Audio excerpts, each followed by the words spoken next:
Hi, welcome to The Wirral Way. My name is Jill Torres, and I am the founder of this magazine and network that connects, supports, and celebrates the communities of West Kirby, Hoylake, Heswall, and the surrounding areas in West Wirral. In these interviews, I will introduce you to members of my network.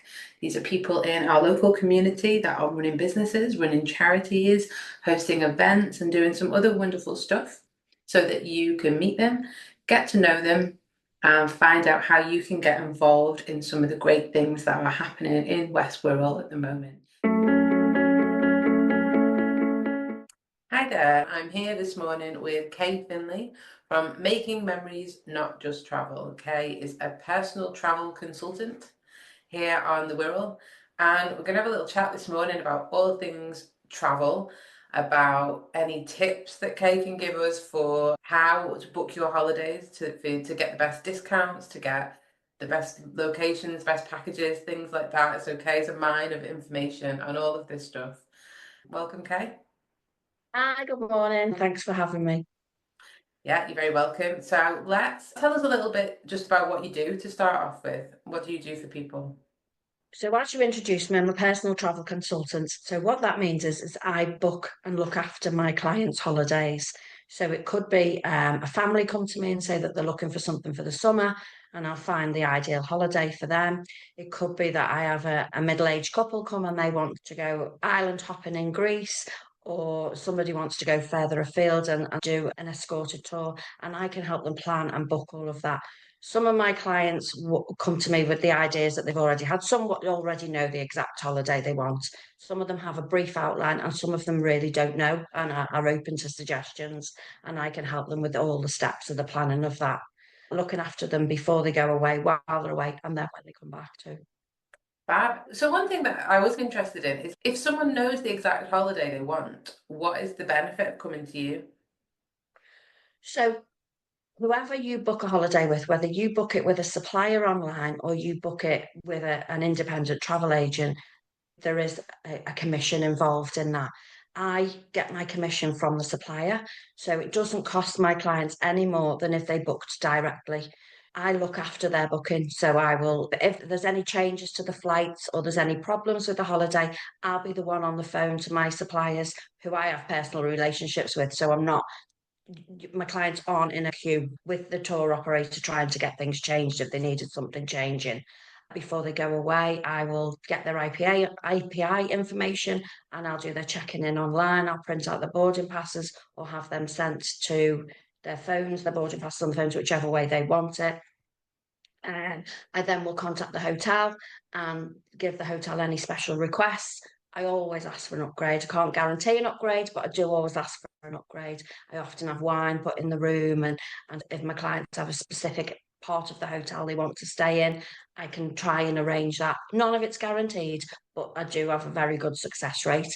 And then while they're away, I'll re-engage with them and check that they're okay and they're happy and everything's going as planned. And then when they come back, I'll call them back up to check how the holiday was and if they had a nice time. It costs nothing extra than if they booked a package holiday direct online. Wow, and it's such a luxury service, that isn't it? To have even like the Yeah, it is. check-in. It's like a concierge service. Now, if they wanted, I could even book them restaurants while they're away or book excursions. I can book, arrange the car parking at the airport, fast track security, lounge passes, insurance, absolutely anything at all to do with their trip. Wow. And you mentioned as well that it doesn't cost them any extra. I think that's the bit that surprised me when we were first talking, because Yeah, I've heard of people who do your job, and I think I've always thought of it as being a luxury service, something that you yeah. I'm thinking it would cost you more to book with an agent. Mm. It's the same as going into a store. It doesn't cost you any more, but I'm here outside of the hours of a store. So because I work from home, I don't have fixed hours. So I'm very flexible with my hours. So if a client wants to contact me at 8 o'clock on a Tuesday night, that's absolutely fine. And 99% of times I will reply straight away. Amazing. And so, what about just a fun thing? I suppose I wonder is that are there particular places that you really like booking, or is there like a particular trip that stands out as like your favorite one that you did or something?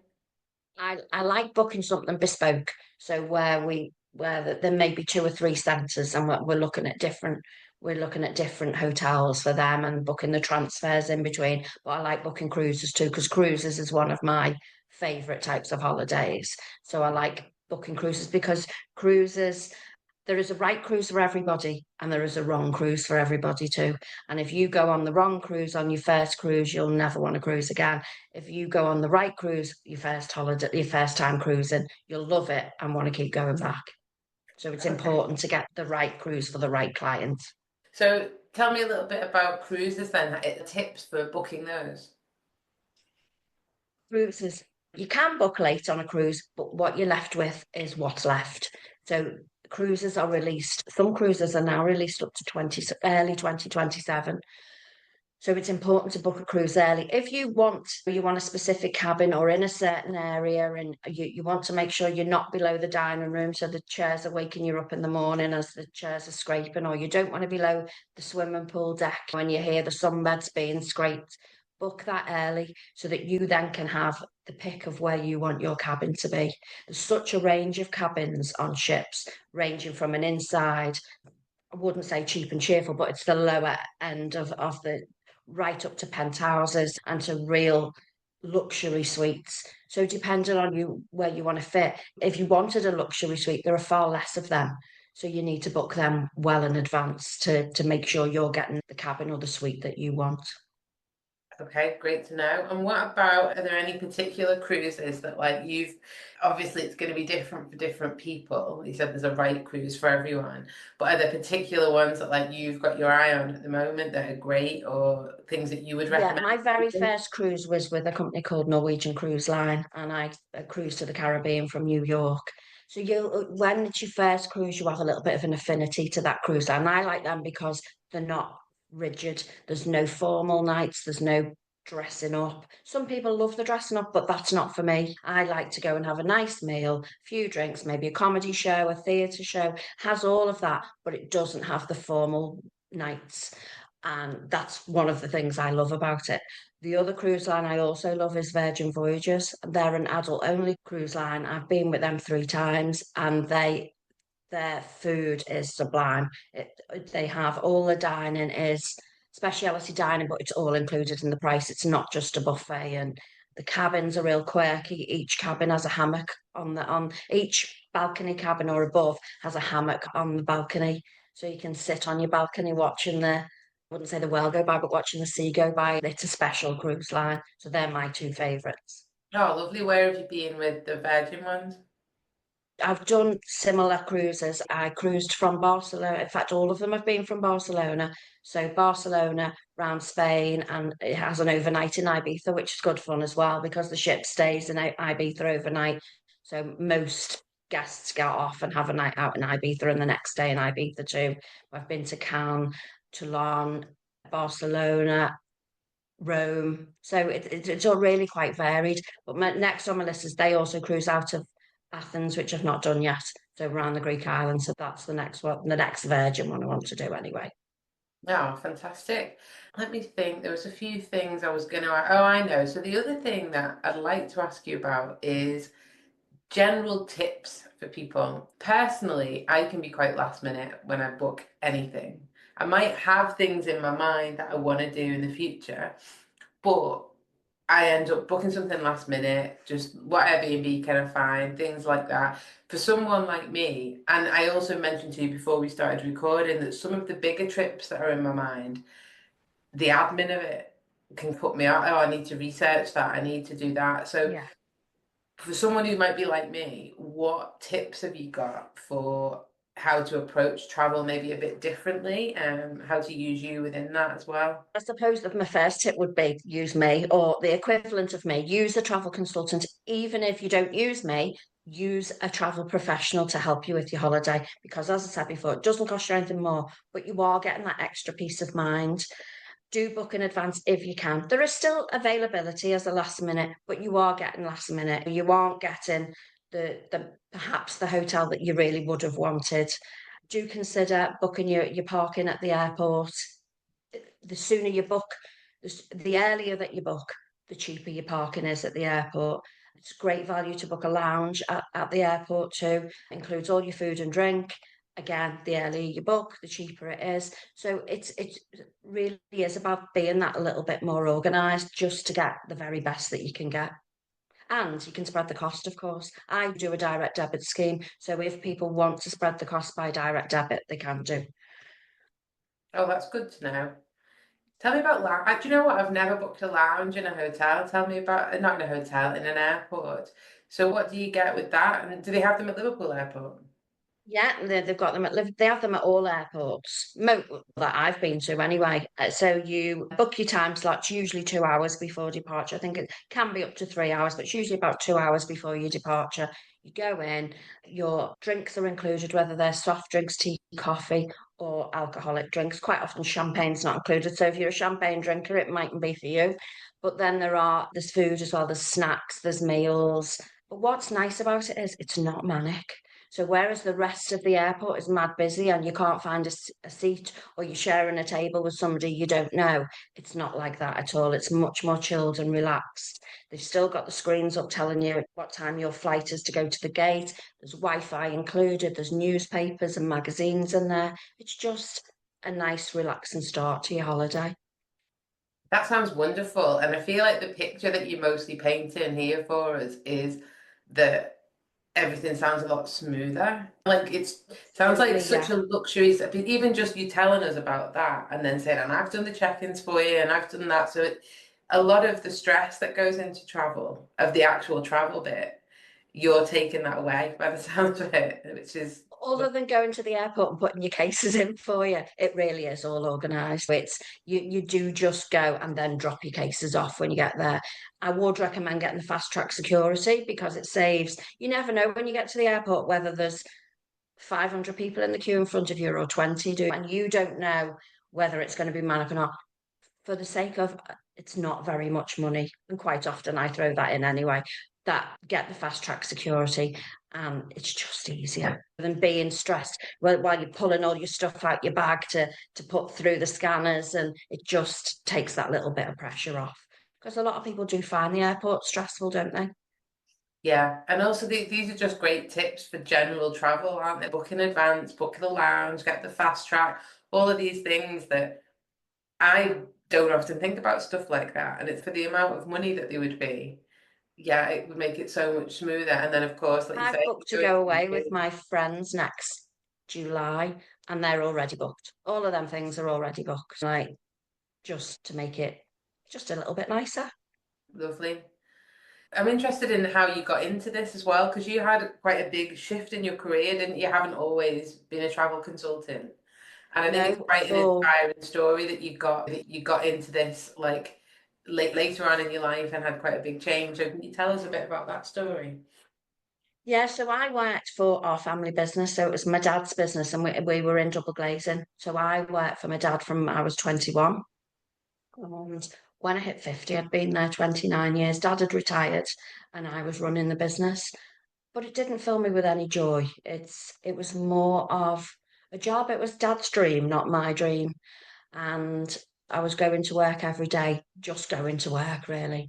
And I went on holiday for my 50th birthday. I know I don't look old enough, but we can cut that bit out. I went away for my 50th birthday, which was 6 years ago. I was away on a Caribbean cruise and I was on a beach in the Caribbean. And I really didn't want to go back to my job. I wanted to do a job that was more flexible, that it was more around me being responsible for. I knew I dealt with customers before. I knew I still wanted to deal with customers. I knew I still wanted to have that one-on-one with people, but I wanted to be responsible for that one-on-one. I always loved traveling. Any of my friends and family know that I'm obsessed with going on holiday and traveling. So it just seemed a perfect fit that I could be a travel agent. So I saw an advert and I bought a franchise. So my franchise is with a company called Not Just Travel. And I chose them because of the training that they gave me. And it's an ongoing training and lots of support. And it means that we have the buying power of a big company rather than working on my own. I have the buying power of a large company because we also fall under the Hayes umbrella too. So we have that buying power. Everything is ABTA and ATOL protected.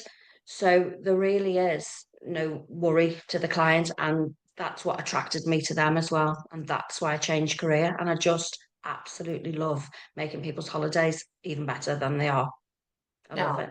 Amazing. And so we talked about this. I'm in my 40s and I'm doing some big trainings at the moment. So it's alive for me at the moment, this idea of changing careers and retraining to do new things. So I wonder, what advice or what would you say to somebody who's thinking, I wish I could do that, or I wish I could change direction, or have I gone past the age where it's worth doing that? What would you say to them? It's nerve-wracking because after 29 years in the one business, it's nerve-wracking wondering if you're doing the right thing. And don't get me wrong, there's probably been times that I've thought, have I done the right thing? And I've definitely done the right. All I would say is if that's what you're thinking, don't miss your chance. Do it. Just try it. Because you mightn't like it, but you might absolutely love it. And if you don't like it, you can always go back to what you were doing before. Yeah, that's worth thinking about, isn't it? It's like nothing's a one-way street. No, it's not. It's not at all.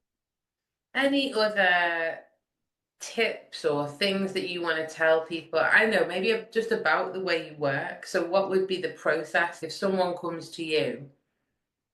What's the best point to come to you? What are they bringing to you? And then what will happen after that? So they need to really be ready to be booking a holiday. Prices are live, so that if I give a price today, it mightn't even be the same on Saturday, never mind in 3 months' time. So if you're looking to go away in 3 months' time, to book in 3 months' time, come to me in 3 months' time because it takes me time to get a quote together and it needs to be at the right time. Come to me when you're ready to book and give me an idea of what you want. It can be, there's my holiday, I want you to book this, or it can be, my family are thinking of, can you give me some options?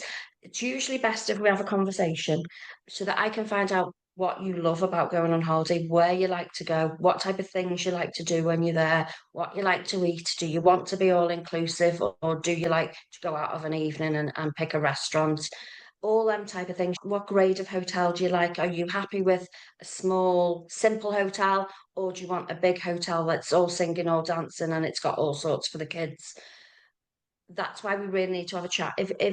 If you prefer not to talk, then I do have a form that people can fill in and give me the information that you know that. But I do need to have information. I then go away, work my magic. I do, depending on the holiday, I often go to suppliers to help me put together an even better package. Those that are particularly, they know an area better than I know it, and then we will go back with the proposal. If it's right the first time, great. If not, we can make some tweaks and see what the client wants from there. Then we book it. I can help with any aspects of that. If it was America and they needed visas or ESTAs, or I can help advise with all that type of thing as well. And then that's just the process then. And then keep in touch till it's time to check you in and do that type of thing. Find out what you want from the what requests you have for the hotel, book your excursions, book your car parking, anything that you want to add it onto your holiday, that can all be sorted. Oh, fantastic. Sounds really smooth. It is really smooth. Yeah. Mm, wonderful. Is there anything that we haven't covered that you'd like to say, do you think?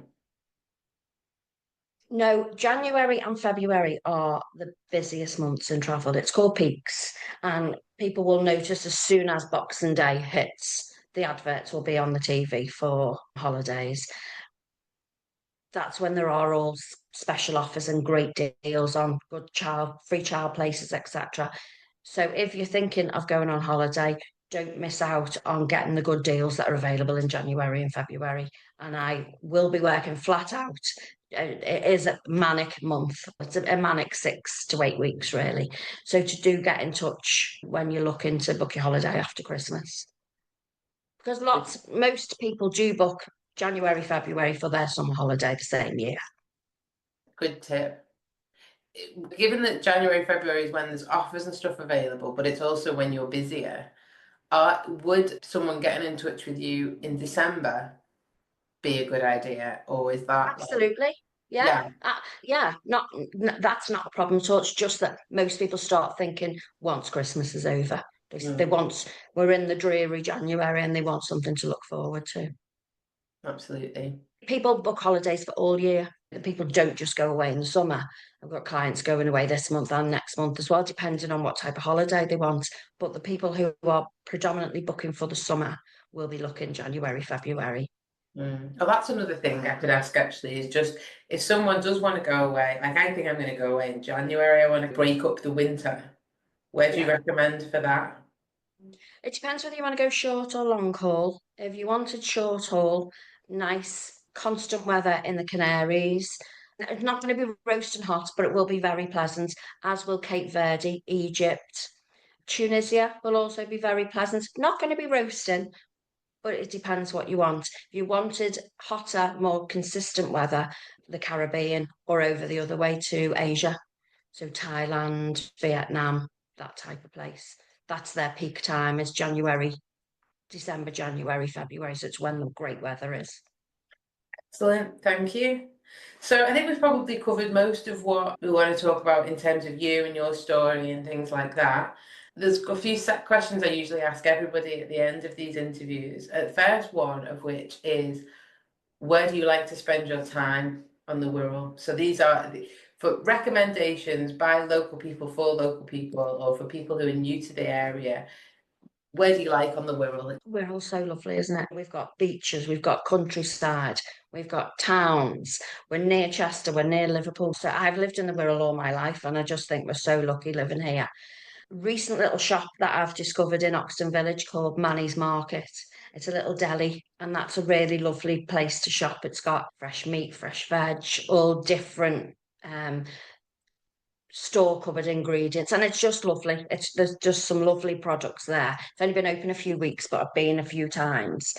I like eating out, but I'm not a fine dining type of person. I just like nice food. I like to go to the pub to eat. So somewhere the Fox and Hounds or the Ship in Parkgate, or what's the other one in Hazel, the Jug and Bottle. I think they're a chain, and I like the food in all of them. I like going to West Kirby and having a walk around the marine, like maybe going to Marigold for fish and chips afterwards. I just like being in Wirral, really. There's so many great places to go. It's difficult to pinpoint particular ones. There's some great recommendations in there. Marigolds would definitely be one of mine. Yeah, you can't go wrong with fish and chips from there. No, it's great. Oh, and then the last thing I often ask everybody is, do you tend to say in the Wirral or on the Wirral? Wirral, just Wirral. I Um, live. Oh, yeah, in Wirral, that's in Wirral. I'm from Wirral. The Wirral. I don't know. No, I don't know. It's a divisive question. It's interesting to Yeah, see how people respond to it. yeah, I don't know. All right. Not in between Chester and Liverpool if they don't know where Wirral is. Yeah. All right, thank you very much for this, Kay. We'll share this widely, and people can also find you in edition 2 of the Wirral Way magazine, which is out between December and February, December 2024 and February 2025. Thanks very much, Kay. Thank Bye now. you. Bye. Bye.